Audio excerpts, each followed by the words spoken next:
E em estúdio, para analisar os temas do dia, está Salvador Nobre da Veiga, analista da XTB. Salvador, muito bom dia, começando naturalmente pelas eleições, pelo resultado das eleições em França, não propriamente pelo resultado político, mas pelo resultado para os mercados e, acima de tudo, para aquela que é a grande preocupação dos investidores. Que resultado é que vamos ter aqui em relação ao futuro da Europa, em relação às políticas e aos acordos já realizados entre os vários líderes, alguns deles que já caíram?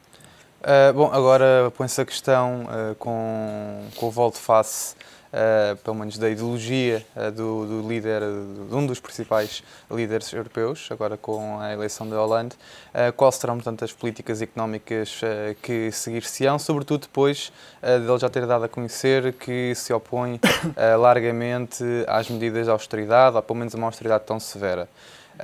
E por isso os mercados acabam por ter uma resposta negativa face a esse resultado, não só aos resultados de França, mas também aos resultados da Grécia, que a mim parecem mais importantes, sobretudo no contexto europeu, uma vez que pode induzir aqui... Há uma grande divisão política. Existe aquilo está mesmo uma confusão. 7 a 9 partidos com assento parlamentar, exatamente. Vários extremos juntos. E também os partidos pró-austeridade, portanto, a nível ou aqueles que são pró-europeus, neste momento não conseguem sequer deter maioria, estão à volta dos 40% dos votos conseguiram angariar, e isso põe-se, uma vez que... E um grande crescimento também dos próprios da extrema-direita e da extrema-esquerda, que acabe por pôr em causa os resgates e as políticas económicas a seguir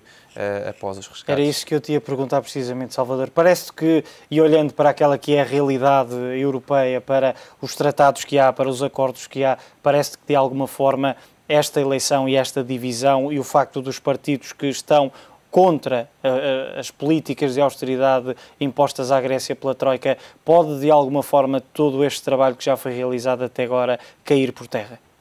Eu acho que pode, e vê-se isso mesmo pela própria resposta dos mercados. Hoje a Bolsa grega estava a descer 10%, portanto, um autêntico crash financeiro. Tudo bem que a nível da performance a Bolsa grega já tinha vindo a ter quedas avultadas nos últimos meses, mas um 10% num dia acaba por ser sempre um número bastante considerável. E, portanto, pode pôr em causa todos os pacotes e todos os programas que até agora tinham sido portanto, aprovados.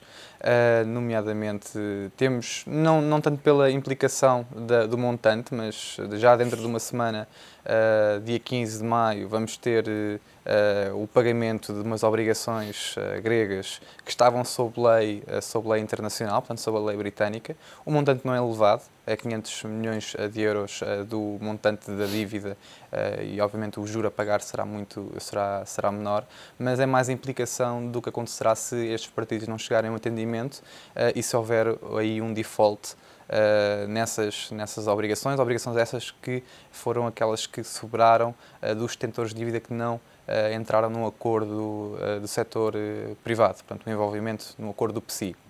E, portanto, é mais a envolvência que poderá causar aqui alguns precedentes importantes se nada estiver resolvido então até essa data. Depois de organizado este novo governo na Grécia, se mantiverem a posição contra estas medidas de austeridade, contra o plano traçado para a economia grega, parece que há outra solução para a Grécia que não seja sair da zona euro?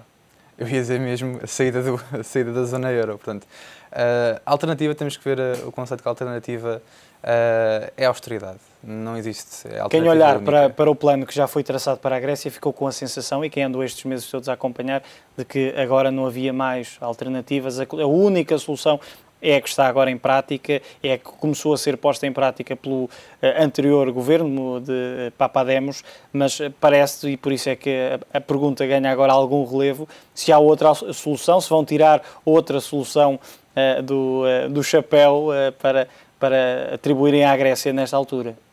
Não existe, a não ser que o Banco Central Europeu comece a imprimir, portanto, fazer emissão de moeda largamente, e financiar os Estados diretamente, mas isso implica até essa própria medida, é uma medida que impede os próprios líderes em assumirem as próprias responsabilidades e atacarem os problemas estruturais existentes à economia. Portanto, não existe uma motivação para se fazerem as reformas estruturais que são realmente necessárias e nessa situação voltaríamos sempre à estaca zero daquilo que em primeira instância nos levou a chegar a este patamar. Com a entrada de novos líderes políticos podemos assistir a nova divisão ou ainda maior do que aquela que se tem assistido dentro da Europa?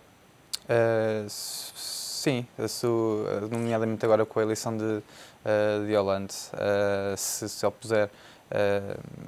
Tivemos aqui uma baixa, eu diria, tivemos aqui uma baixa de peso, pelo menos analisando ainda a quente. O eixo franco-alemão, o Merkozy, o famoso Merkozy cai por terra. Angela Merkel já mandou chamar, ou já convidou, François Hollande para visitar e este rapidamente acaba por ter aqui uma mensagem subliminar, Berlim, para precisamente, e em cima da mesa estarão certamente os temas que aqui estamos a tratar, o futuro da zona euro, o futuro da Europa, as medidas que já foram tratadas e algumas delas, François Hollande não concorda muito com essas medidas.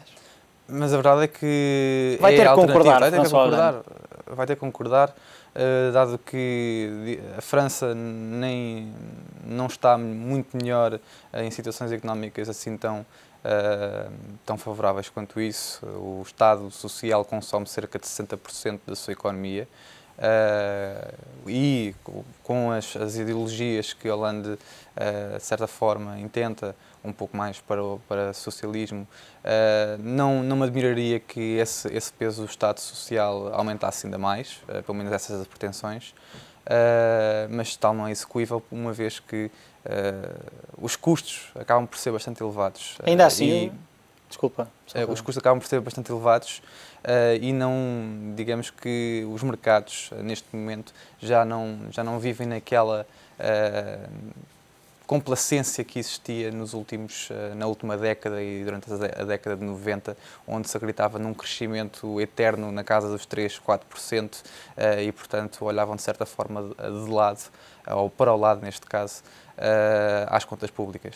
Ainda assim, e se recuarmos alguns meses e pegarmos naquelas que são as ideias de François Hollande e recuarmos alguns meses, temos assistido por variadas vezes analistas reconhecidos internacionalmente a dizerem que a austeridade não é tudo, que também deve haver políticas de fomento do crescimento económico. A própria diretora-geral do Fundo Monetário Internacional também já defendeu recentemente precisamente esta estratégia. É preciso equilibrar um pouco estes dois pratos de uma mesma balança.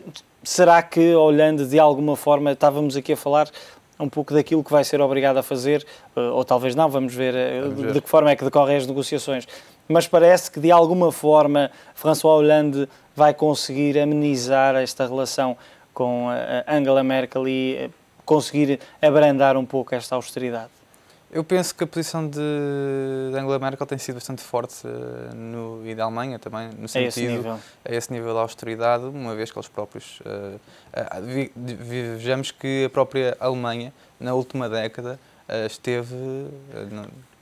usar a palavra austeridade talvez seja um pouco demasiado forte, mas teve alta contenção de custos, esteve mais regrada. Muito mais regrada no que toca às contas públicas e obviamente agora numa altura em que a maioria dos outros países tiveram um pouco desvaneios orçamentais durante a última década, que ela mantenha essa posição. E não podemos também estar sempre a alterar as ideologias económicas. Portanto, há 3 anos foi o gasto público que servia, portanto, a fazer investimento público e despesa pública para atacar a crise. Depois entrou a austeridade, depois já se fala novamente em que a austeridade não é solução. Portanto, andar constantemente a mudar estas ideologias, acaba por não atacar realmente o problema. É necessário dar tempo à austeridade para funcionar. Obviamente que sabe que a austeridade no curto prazo acaba por ser prejudicial, mas no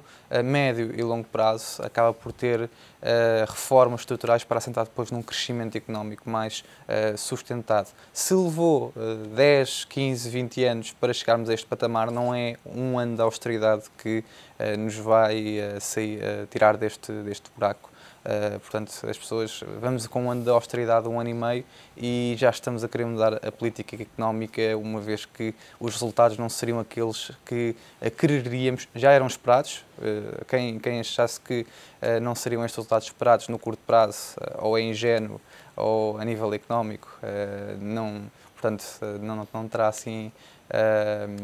Não conseguia prever estes acontecimentos, mas parece-me que a austeridade é a alternativa e a única a seguir.